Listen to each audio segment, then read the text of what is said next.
Halos 15,000 estudyante at guro naman ang makikiisa sa shake drill sa Batasan National High School sa Quezon City. Para sa detalye, nasa linya ng telepono si Amber Gonzalez. Amber. Cheryl, nasa halos 14,000 ngayong bilang ng mga estudyante.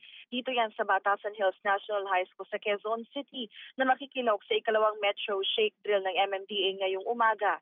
Ito ay pakikisama nila sa paghahanda sakaling ang dumating ang The Big One o yung 7.2 magnitude na lindol sa bansa. Kaya naman todo ang paghahanda ng mga guro at staff dito.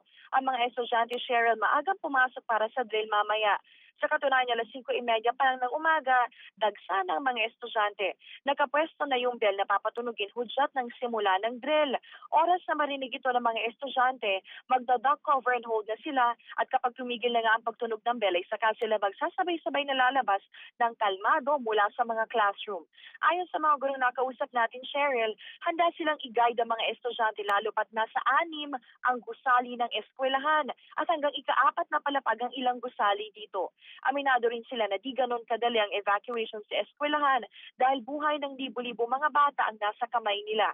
Kaya na malaking pasasalamat nila Cheryl Daloy Metro Shake Drill na siyang maghahanda nga sa kanila sakali mang magkaroon ng malakas na lindol o sakuna.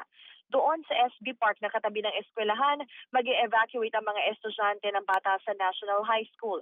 Open ang area na yan, Cheryl, at malapit din sa katabing QCPD Station 6. Kumpleto rin daw sila sa gamit dahil may nakahandang eskwelahan na Disaster Operations Center na may flashlight, emergency vest at first aid kits. Cheryl. Maraming salamat, Amber Gonzalez. Be sure to come back. Use 5 everywhere. Copyright 2016.